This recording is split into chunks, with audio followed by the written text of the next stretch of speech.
Hi, I'm Brandon Martini, a commercial pilot and flight instructor. And I'm Carson Vasquez. I'm a private pilot. And you're listening to the Pilot Mentor Podcast, sponsored by Stratus Financial. So buckle up, because the Aviation Mentors are taking off. So today we have a really special guest, a good friend of mine. His name's Cory Barnett. He's been a pilot for about 5 years, or working on becoming a pilot, and he's currently a flight instructor, working as a flight instructor, and also working on a CFII, which is a flight instructor instrument rating. He's got a really awesome journey on how he got here, and I think the beginning of it is quite funny myself. So we want to invite him on the podcast today to share his journey and some CFI tips and what made him proud and some little things on how he got into aviation.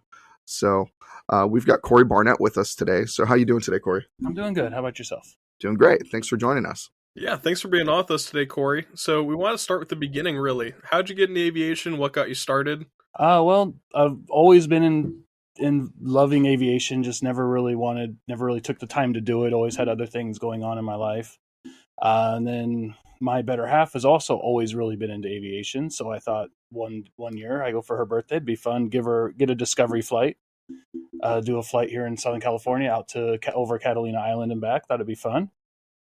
We show up, do the little pre-flight. I jump in the back. She's up front with the instructor, and we take off, and we get about 700 feet off the end of the runway, and she decided that flying is not for her. She likes riding in airplanes, but she does not want to fly an airplane. And she knew I enjoyed it. So the idea was we were going to go fly out, fly right back, and be done. So she started asking about the island. Instructor says, "Oh, there's an airport there." And she goes, "Oh, that'd be cool. Maybe we should land there." And, knowing I knew her that she wanted to switch seats. Instructor didn't want to do it. So she basically, over the course of the 20 minutes out to the island, bullied this instructor till he landed the airplane so we could get a hamburger.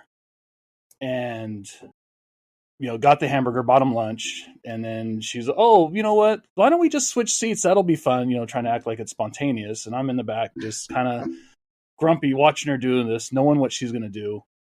So we switched seats, and, it was my first time kind of in the front seat of a small airplane or any airplane, and loved it from the very first second. It was the exact opposite of her. I took off and I'm ready to go for another 3-4 hours. Like, let's run it till we're out of gas. I'm having a blast. Came back, landed, said, "That's what I want to do. Let's fly airplanes." And so started training. Kind of thought, maybe a job one day, do a career change, but really it was kind of for fun, with the possibility of doing it as for money.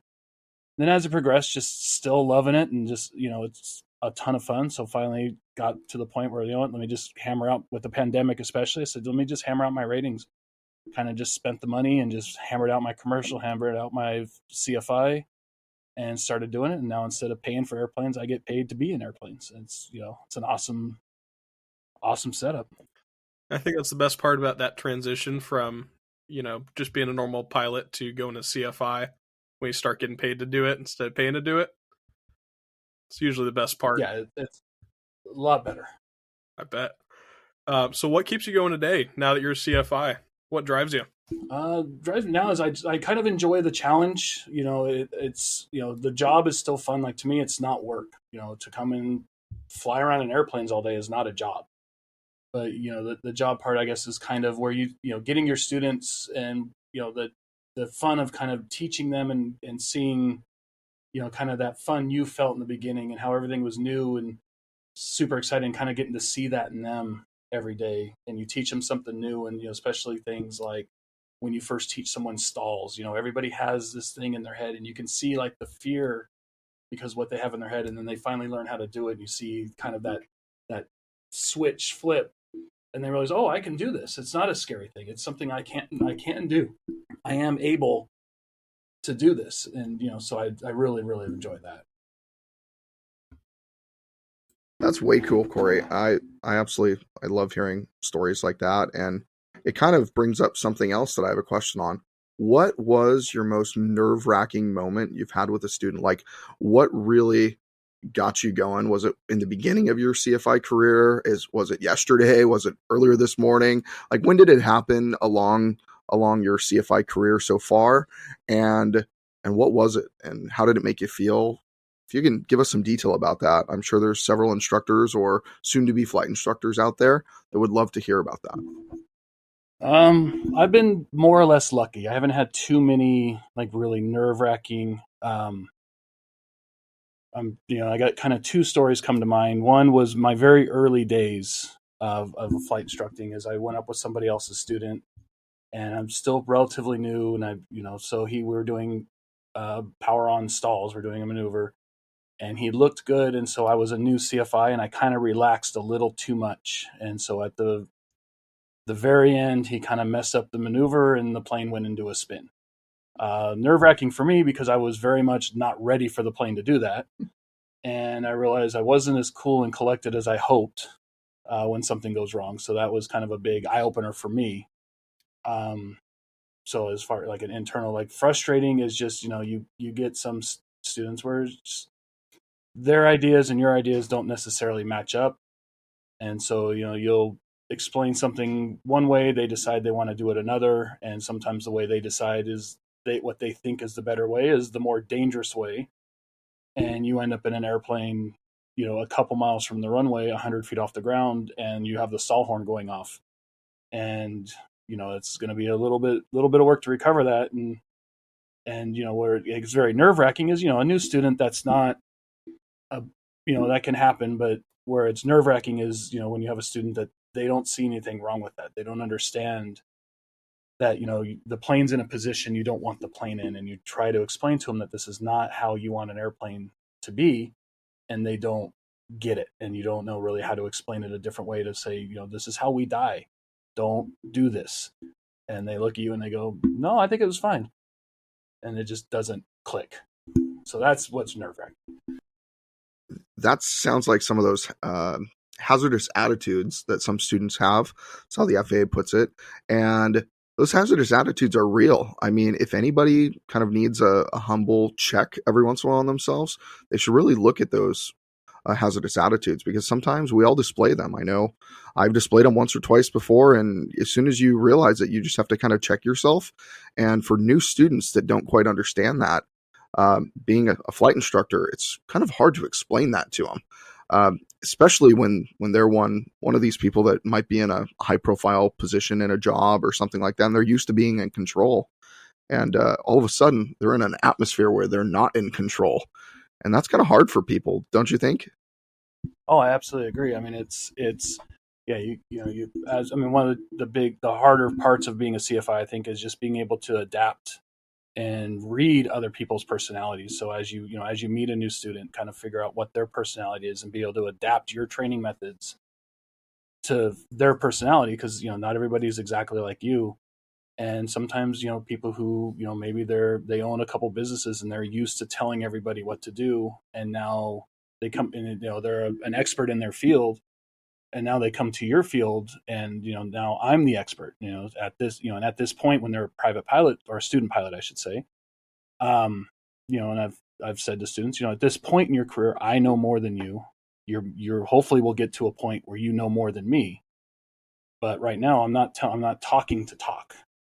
And so sometimes it can be a little bit, you have to really kind of read them and understand and be able to kind of develop an approach that is going to keep, ensure they're a success. We don't want to discourage them. We want to keep them motivated and happy. And, sometimes the hardest part is kind of coming up with that plan of how you're going to approach a student that might be challenging for you. And that's where working at a good school that has good flight instructors where you can kind of collaborate together and say, here's the issues I'm having, and we work together. And sometimes you can get that inspiration from another CFI who's maybe had something similar and move forward and hopefully lead them to their check ride. That's awesome. And I know we're talking about kind of a bunch of the negative things, but I want to bring it over to a positive. I want to talk about kind of what makes you incredibly proud as a CFI, because I have got several things. I mean, just a month or two ago, I was flying with my son Austin in the Icon, and we just landed in Long Beach Harbor, and we're having a blast on the water. And we were actually going to Chino, and we went over to Chino Airport, and Austin wanted to land the airplane all by himself. And I said, okay, well, you know how to keep your airspeed. So I told him to keep the airspeed at what we needed it to be. And he knew when to put the landing gear down, all that stuff. And he was able to land that airplane without my instruction whatsoever. And that was like a proud dad / proud instructor moment, which was really cool. And then I've had lots of other students that I've had lots of proud moments about as well, but that one just sticks in my head for obvious reasons. So Cory, do you have any really like proud instructor moments? Or I know that you've got some kids too. I don't know if you've brought them up and had any proud moments with them too. If you could, yeah, tell us about some of those proud and cool, fun moments you've had as a flight instructor. Well, I mean, there's lots to be proud with. I mean, I'm kind of going with what you just said. Definitely, first solo is always a really proud moment. I mean, that's, I tell all my students that's going to become a core memory. That's one you're going to remember forever, no matter what you do. So that's always a real, it's a very nerve-wracking day because you're kind of like a little mama bird and you're sending them out of the nest for the first time by themselves. So it's a little nerve-wracking, but when they're done, you feel very good, and you see how happy they are and how proud they are, and they get that realization of, hey, I can fly an airplane now. I know what to do. Also, just everybody, myself, and I'm sure everybody included, there's always one thing as you're training that is just your Achilles heel, that it's just a struggle, and it's going to be a maneuver or something. When you help your student, you finally break through it. I really enjoy that, where you kind of bring them to it, and you've been, even as an instructor, you're kind of racking your brain of how can I explain it maybe a little different to help them. I want them to succeed. And when you finally get them to get it to click, and then they can start doing it well, it always feels really good because getting them there is just great. Carson, speaking of proud moments, I know since you're a private pilot, you've had to have had some proud moments. And I know on one of our previous episodes, we talked about our first solo, and we talked about some fears. But is there any other proud moments that you particularly have had as well? Yeah, I think one of the most proud moments I've had, of course, was my first solo. Of course, my check ride. But I think getting to take up, people for the first time once I got my private pilot license, that was probably one of my most proud moments. That was just part of the whole reason I got my license, and it was just something that I really enjoyed is taking up my passengers and family, friends, my girlfriend, getting to take them all up. It's just really fun part. So that's kind of something that made me proud. And Cory, you've been a CFI for a while, so do you have any advice for the new students that are coming in and this next generation of pilots we have? Yeah, I mean, just obviously study. You almost can't study enough, but just come in with a open mind. Don't think what's going on. Come in ready to learn, and just kind of ready to learn. But try to be aware as as a job as a CFI is we should be kind of giving you expectations of what to expect over the course of your training, and just go with that. But really just study. That's the biggest thing. Be prepared. That'll get you through it the smoothest you can. And do you also have any advice for the next CFIs that are coming in? Since you were just in those shoes about a year ago, and now things have changed and you've got some experience. So what would you say to them? It's definitely a rating that you learn how much you don't know once you start teaching. So, when you're a young CFI, I would say definitely kind of know that you don't know. It's not what you expect. I think it's CFI rating. I think is the first rating you kind of get it, and then you have to learn how to use your rating. Private pilot, how to fly an airplane. Instrument pilot, how to do instrument procedures. CFI is you kind of know the book, but you don't really know about teaching. You've only really taught CFIs. You've never really had somebody who legitimately doesn't know aviation, and you have to try to teach them everything, and you realize kind of how much you take for granted. And so it does, everyone who says it, and it is true, it definitely makes you a better pilot because it makes you think about aviation in a different way. So just be ready to learn a lot once you become a CFI. Awesome. Thank you, Cory. Yeah, you do learn a ton being a CFI. I think that becoming a CFI is probably one of the best things any pilot could ever do. Not just because how difficult it is, and it kind of is like the master's degree of flight training, right? I mean, I would consider the ATP kind of the doctorate, and it's the CFI kind of the master's. I think that it makes you a better pilot. It actually makes you, I think, a better individual, because you're able to talk to people in different ways and communicate with them in different ways that you couldn't do it before. Because if somebody doesn't understand, pull back a little bit, or pull back 1 inch, or push forward a little bit, or go up 300 RPM, or whatever it may be, and they don't understand those things, you have to figure out a completely different way to show them how to do it. And it's really amazing kind of how you look in at yourself. But Cory, I've known you since you started out, before you were even a pilot, and it's been awesome watching your journey of going from just being in a ground class to your significant other was learning to fly, essentially, and you kind of just took it over right away, and just seeing that passion pop in your eyes that we always love to see. So I'm really thankful that you were able to come on the podcast today and talk with us and some of our listeners and share your story, because I think it's really important. We all have to learn being CFIs and being pilots, and kind of know what's out there, and know that it's difficult, but it's great, and it's rewarding, and it's fun. Is there anything else you'd want to let some of the people listening know? No, get in airplanes. It's a lot of fun. So if you ever thought about it, don't hesitate. Go, find your local school, get a discovery flight, and try it out, because it is about the most fun you can have, I think. We hope you had as much fun listening as we did telling our stories and how much we love flying. And please let us know. Shoot us an email or a message on Instagram or Twitter or anything like that.